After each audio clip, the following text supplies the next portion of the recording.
Hello दोस्तों, स्वागत है आपका हमारे YouTube channel mission lecturer UK 2025 पर। तो दोस्तों, आज की क्लास में हम बात करेंगे प्रवक्ता हिंदी के जो हमारा प्रश्न पत्र द्वितीय है, क्योंकि इससे पहले जो हमारी क्लासेज हो चुके हैं और नए सिलेबस में जो आपका प्रथम प्रश्न पत्र और द्वितीय प्रश्न पत्र हम हिंदी साहित्य के इतिहास की हम बात कर रहे हैं। प्रथम प्रश्न पत्र में हिंदी साहित्य का इतिहास है और द्वितीय प्रश्न पत्र में दोस्तों काव्य शास्त्र और आलोचना भाषा एवं व्याकरण पर आधारित है। तो हमारा भारतीय काव्य शास्त्र का टॉपिक चल रहा है, लगातार इस पर क्लासेस चल रही हैं दोस्तों। आप अगर पहली बार क्लास में विजिट कर रहे हैं तो अब लगातार हमारी 70 क्लासेस हो चुके हैं, प्लेलिस्ट में आप देख सकते हैं। तो आज की क्लास हमारी है दोस्तों अलंकार विवेचन के अंतर्गत हमारा चल रहा है अलंकार के मुख्य भेद। तो आज हमारा अलंकार के मुख्य भेद पर टॉपिक रहेगा और इसके बाद हम स्टडी करेंगे व्यंग प्रतीक और इस पर चर्चा करेंगे। तो आज हमारा जो क्लास रहे दोस्तों अलंकार के मुख्य भेद रहेंगे और इसको हम विस्तार पूर्वक समझेंगे और साथ ही इस पर आधारित एमसीक्यू प्रश्न के द्वारा भी क्वेश्चन को सॉल्व करने का प्रयास करेंगे।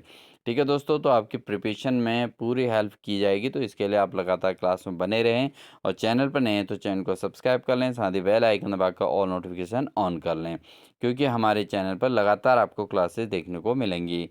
साथ ही दोस्तों आपसे अगर रिक्वेस्ट है कि अगर आप कर सकें तो आप हमारे एक मेंबरशिप ज्वाइन जरूर कर लें, जिसमें आप जो है आपको अन्य चीज़ें भी देखने को मिल सकती हैं। ठीक है ना, तो समझ रहे हैं। तो इस चीज़ को आप कर लें, क्योंकि ज्वाइन सेक्शन में जाके मेंबरशिप ज्वाइन कर लें दोस्तों। 199 की मेंबरशिप है, तो उसको आप ज्वाइन कर सकते हैं। तो बिना देरी किए हुए हम स्टार्ट कर देते हैं आज की क्लास अलंकार के मुख्य भेद। सर्वप्रथम हम बात करेंगे दोस्तों अलंकार। अलंकार शब्द संस्कृत के अलम धन कार से मिलकर बना है दोस्तों। अलम धन कार। अब इसमें अलम शब्द का क्या अर्थ है? अलम का अर्थ होता है सुशोभन, यानी कि सौंदर्य। ठीक है, और कार का अर्थ क्या है? करने वाला, यानी कि काव्य को सुशोभित करने वाला। ठीक है, तो काव्य को सुशोभित करने वाले को क्या बोलते हैं दोस्तों? हम अलंकार बोलते हैं। अलंकार का अर्थ है जो काव्य को सुंदर बनाता है। क्या करता है दोस्तों? काव्य को सुंदर बनाने वाला, काव्य को सुशोभित करने वाला, काव्य के सौंदर्य को बढ़ाने वाला, इसको हम बोलते हैं दोस्तों अलंकार। क्या बोलते हैं? अलंकार बोलते हैं। शब्दार्थो सहितो काव्यम तत्र शोभाकरः अलंकारः। तो काव्यर्थो सहितो काव्यम तत्र शोभाकरः अलंकारः। अर्थात शब्द और अर्थ से युक्त जो काव्य है उसमें जो सौंदर्य उत्पन्न करे वही क्या है दोस्तों? अलंकार है। यानी कि किसी भी काव्य के शब्द और अर्थ से युक्त जो काव्य है उसमें जो सौंदर्य उत्पन्न कर सकता है वही क्या कहलाता है? अलंकार कहलाता है। ठीक है ना, उसको हम क्या कहेंगे दोस्तों? उसको हम अलंकार कहते हैं। अब बात करते हैं काव्य शास्त्र में दो मुख्य भेद माने गए हैं अलंकार के। एक तो शब्द अलंकार है और एक होता है दोस्तों अर्थ अलंकार। दो प्रकार के अलंकार हो गए, शब्द अलंकार और अर्थ अलंकार।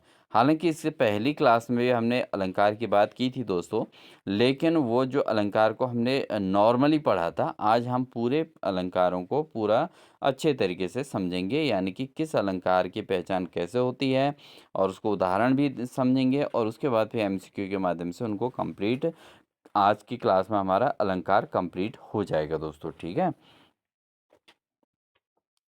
सबसे पहले बात करते हैं शब्द अलंकार, यानी कि शब्द अलंकार क्या है दोस्तों? वे अलंकार जिसमें शब्द की सुंदरता, छंद की लय या ध्वनि की माधुर्यता के कारण सौंदर्य प्रकट होता है। यानी कि जहाँ पर क्या होता है, किसी शब्द की सुंदरता होती है, उसके छंद जो होता है, उसके लय है और ध्वनि की जो माधुर्यता है, ध्वनि के अंदर जो माधुर्य भाव है, उसके कारण जो सौंदर्य प्रकट होता है उसको हम क्या कह देते हैं? उसको हम शब्द अलंकार कहते हैं। ठीक है, तो कुल मिला के आपको पता है अलंकार का कार्य क्या है। अलंकार का मतलब है कि काव्य की सुंदरता को बढ़ाने वाला वही अलंकार है। तो शब्द की सुंदरता ही मेन चीज़ होएगी। जो छंद है, छंद क्या होता है? एक लय के साथ गाया हुआ छंद कहलाता है। और जो ध्वनि होती है, जो आवाज़ होती है, उसकी माधुर्यता, ये मिलजुल के क्या कहलाते हैं? ये शब्द अलंकार कहलाता है दोस्तों। शब्द अलंकार के अंतर्गत ध्वनि की, शब्द और ध्वनि छंद की माधुर्यता होती है, सुंदरता होती है। बात करते हैं दोस्तों शब्दालंकार के अंतर्गत हमारा सबसे पहला आता है अनुप्रास अलंकार। अनुप्रास अलंकार क्या है दोस्तों कि इसमें क्या होता है कि समान ध्वनि या वर्ण की पुनरावृत्ति होती है। यानी कि एक ही इस प्रकार के ध्वनि की पुनरावृत्ति होती है तो वहाँ पर क्या कहलाता है, वहाँ पर अनुप्रास अलंकार होता है। जैसे एग्जाम्पल क्या है दोस्तों, चंचल चितवन चपल चपलाल। ठीक है, देखो यहाँ पे क्या है, चौ वर्ण की आवृत्ति हो रही है। चंचल चितवन चपल चपलाल। ठीक है, तो यहाँ पर जो है ध्वनि या वर्ण की आवृत्ति हो रही है, यानी कि चौ वर्ण की आवृत्ति हो रही है। तो इसलिए यहाँ पर कौन सा अलंकार होगा दोस्तों, यहाँ पर होगा अनुप्रास अलंकार।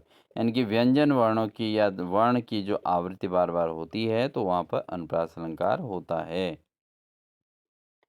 सेकंड में हम बात करें दोस्तों यमक अलंकार की। तो यमक अलंकार में क्या होता है, एक ही शब्द दो बार आए लेकिन अर्थ भिन्न भिन्न होते हैं।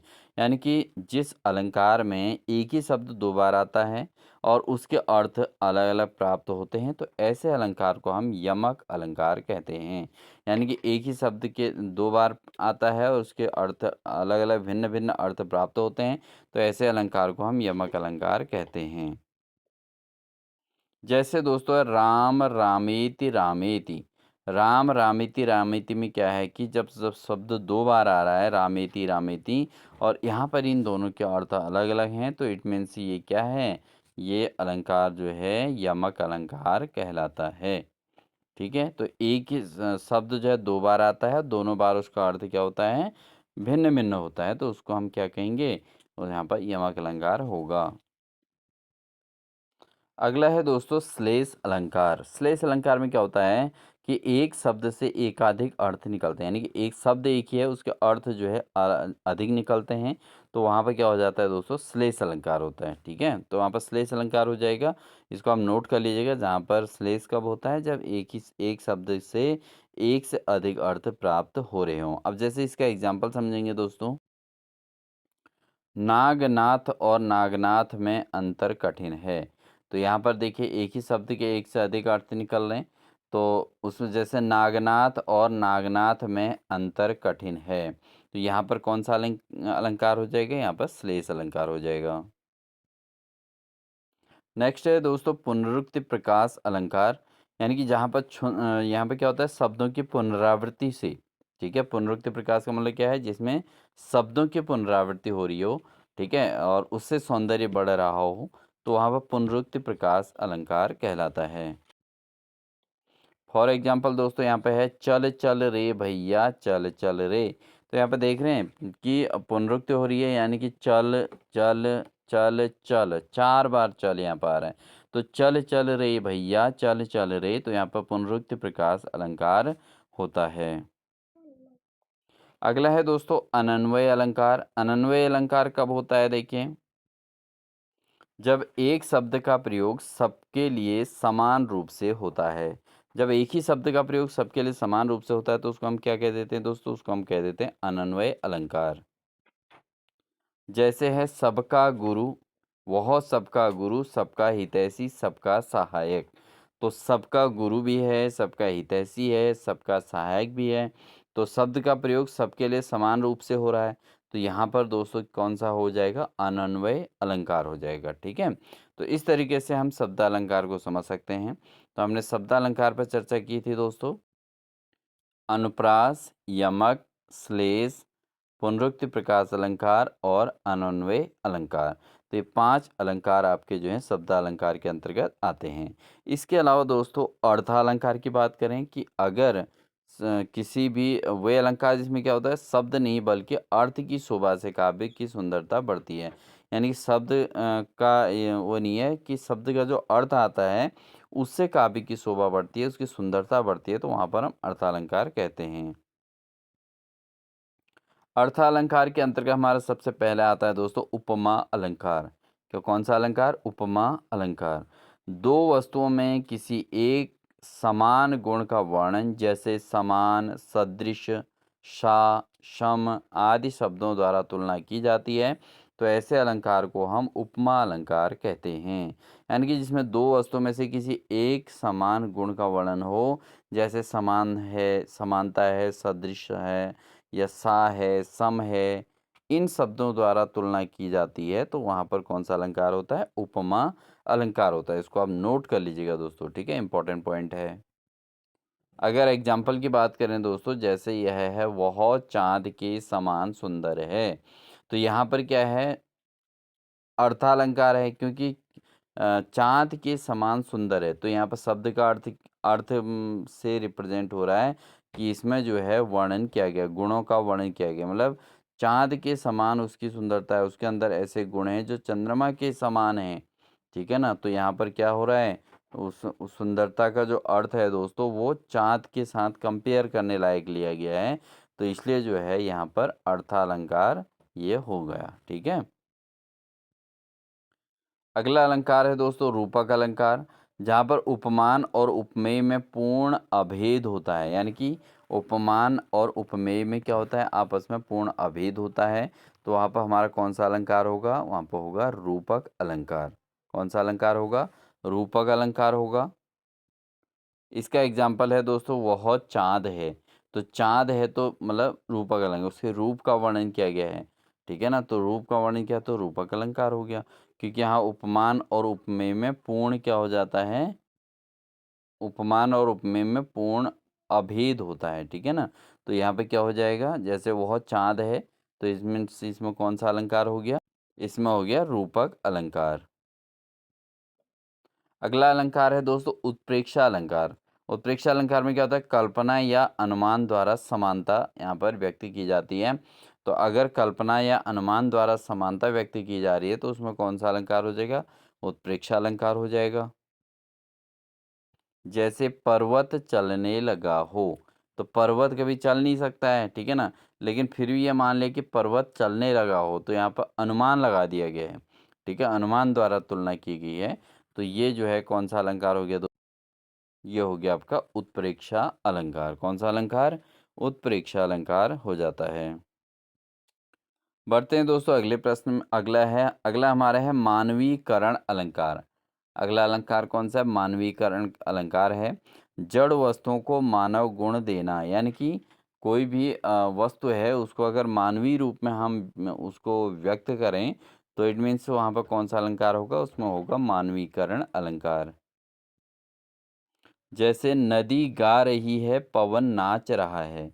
तो नदी गा रही है और पवन क्या कर रहा है दोस्तों? नाच रहा है। तो यहाँ पर क्या होगा? वस्तुओं को मानव गुण दे दिया गया है। नदी गा रही, क्या नदी कभी गाती है? या पवन कभी नाच सकती है? तो भाई पवन चलती है, नाच रही है, कह दिया। तो जो अमानवीय वस्तुएं, यानी कि जो हमारे अन्य पदार्थ हैं या कुछ इस टाइप की चीज़ें हैं, तो उनको किस रूप में दे दिया? मानवीय गुण में दे दिया। जैसे नदी को मान लिया कि वो गा रही है, जबकि नदी का काम क्या है? बहना है, आगे को बहती रहती है और उसकी ध्वनि हमेशा एक जैसी आती है। लेकिन उसको क्या कह दिया? जैसे वो कि कोई गाना गा रही हो। और पवन जो है नाच रहा है। हवा जब चलती है तो हवा तो चलेगी, हवा चलेगी तो एक जैसी ध्वनि उत्पन्न होगी, ठीक है ना?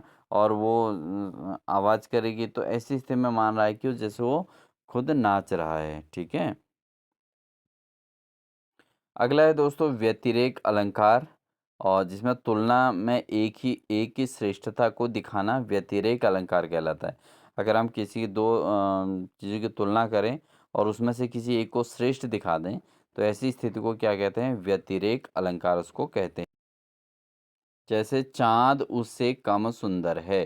तो चाँद उससे कम सुंदर है तो इसकी श्रेष्ठता को व्यक्त कर दिया, ठीक है ना? उसकी सुंदरता को व्यक्त कर दिया, ठीक है? अब जैसे हम बात करें, नेक्स्ट आता है आपका अतिशयोक्ति अलंकार। अब अतिशयोक्ति में क्या होता है दोस्तों? किसी बात को अत्यधिक बढ़ा चढ़ा कर कहना। कोई भी बात है उसको अगर हम बहुत बढ़ा चढ़ा के कहेंगे तो उसको उसमें क्या हो जाएगी? अतिशयोक्ति हो जाएगी। तो अतिशयोक्ति अलंकार का मतलब होता है किसी बात को अत्यधिक बढ़ा चढ़ा कर कहना अतिशयोक्ति अलंकार होता है। जैसे उसकी आँखों में सागर समा जाता है। तो उसकी आँखों में क्या समा जाता है दोस्तों? सागर समा जाता है।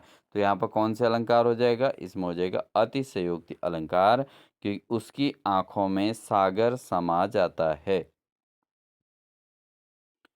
अगला है दोस्तों हमारा न्यूनोक्ति अलंकार। कौन सा?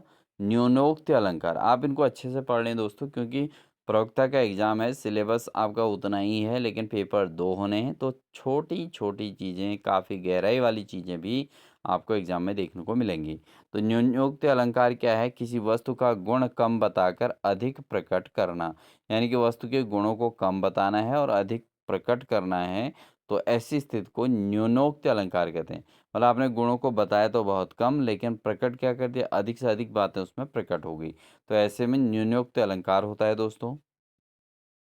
ठीक है, जैसे वह थोड़ा सुंदर है, अर्थात बहुत सुंदर है, यानी कि थोड़ा सुंदर है, तो इट मीन्स थोड़ा बहुत सुंदर है जब कह देते हैं, तो ये जो है आपका जो है यहाँ पर न्यूनोक्त अलंकार हो जाएगा।